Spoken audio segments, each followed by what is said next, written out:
What's going on, guys? So a little video on the Mac Mini and what to do and what to buy. Was really watching way too many YouTube videos on this and not sure what direction to go. So I'm going to try to shed some light, not go ahead and do what every other guy does as far as benchmarks and all that kind of stuff.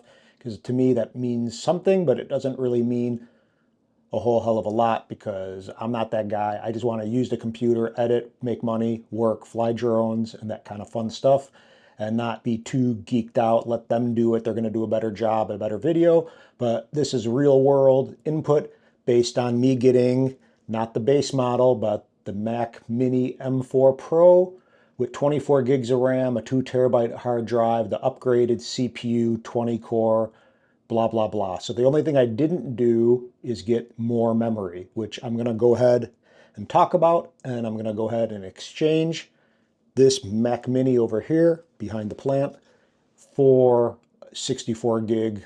So basically I'm using Final Cut Pro, DaVinci Resolve, and really nothing too major. And a lot of people were saying, oh, if you do have multitasking kind of things, like you have 40 Chrome tabs, blah, blah, blah. But guess what? I don't work that way.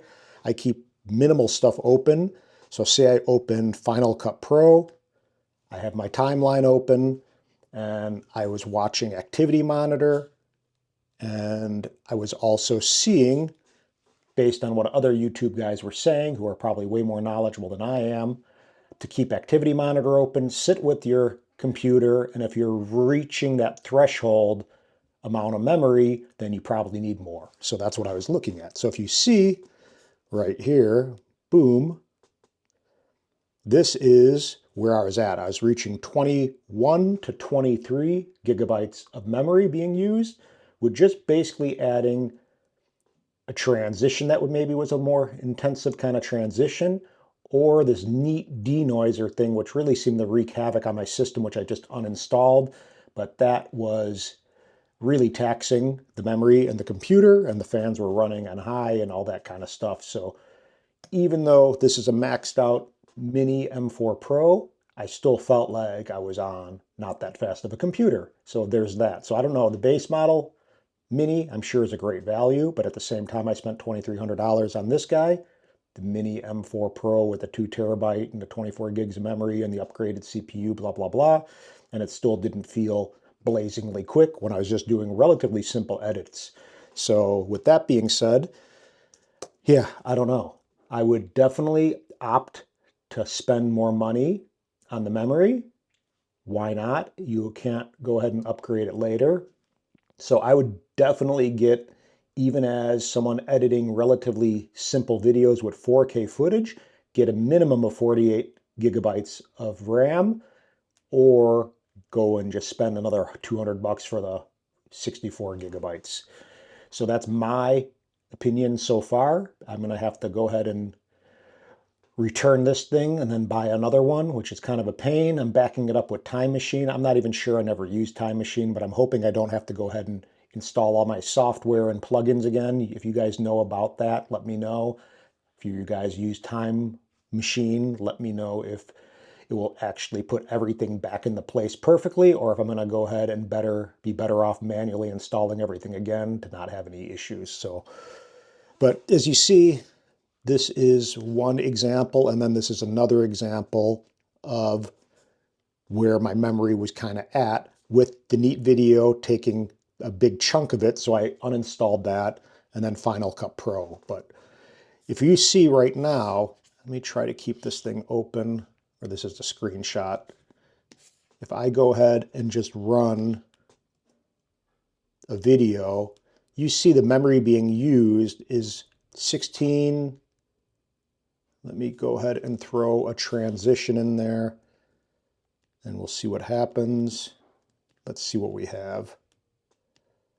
Do we have anything kind of complex?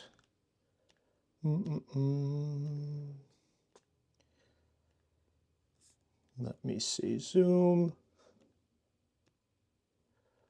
We'll put something over here just to see.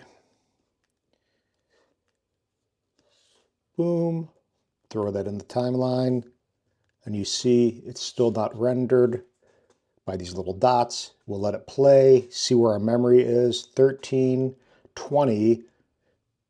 So basically it went through there. It's kind of staggering a little bit, and it gets into the 20, 21 range. And for me, I don't want to even be anywhere near 24 if I just bought this computer and I'm not doing anything too major. So I want to have room to grow. So I'm going to buy the one with more memory because it to me is worth it and future proof, and I don't want to spend all this money. If it was the base model and I spent $600, so be it. I understand that, but spending roughly $2,200 or whatever it was on everything upgraded, I might as well spend a little bit more and get a future-proofed mini M4 Pro and call it a day. So the Ethernet port you can save money on if you're not using anything that needs 10 gigabytes, but I have the Ethernet port on there just because it was only $90 with the educational discount. But hope this helps shed a little bit of light on, here, let me stop the screen recording, on what you should be buying. So actually, let me do the screen recording one more time, and I'm going to show you, because a lot of people I don't feel actually walk through the process of buying a Mini. So let's go ahead and get one more going. Screen recording, studio display. And the studio display is really nice. So I got the tilt height adjustment so I can raise it, which was $400 extra. But honestly, I love it. And it's exactly what you would want in an Apple product. It has a camera, it has good speakers, it's sleek and, you know, just looks good and it works. And it has Thunderbolt 4 ports, so definitely a fan. Not a fan of the price, but at the same time, you do get what you pay for, and it's part of the eco structure, whatever you want to say, with Apple, and it feels perfect. So let's go ahead and go to the Apple Store. Boom.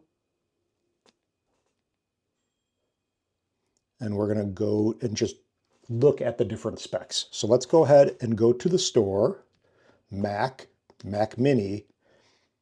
So personally, the Mini 4 Pro, you're getting Thunderbolt 5 ports, which is a good thing. You probably don't need that speed, but you're future-proofing again. So I'm going to go ahead and hit buy. I'm going to go to M4 Pro, and I'm basically going to max everything out. So, but why not get more cores? This, I think, is a big deal if you're doing any kind of intensive rendering and work. So for extra 200 bucks, you do that. I thought the 24 gig would have been sufficient, and it appeared within the couple weeks that I've had this computer to not be enough. And to even be reaching that threshold, as I said, with the activity monitor, I might as well opt for more. So I'm going to go 64. And I'm going to do personally, I don't think you need to do 2 terabytes, but for me, I rather have 2 terabytes. That's what I've always had on my computers and systems, whether it's a MacBook Pro or iMac. So I'm going to go ahead and do 2 terabytes. I wish I could do 8 terabytes, but there's no way that's happening. And the 10 gigabyte Ethernet, you basically need only if you need it and you know. But most of the time, I think you can get an adapter for like 30 bucks off of Amazon. So if you want to save money, I guess you would save it there.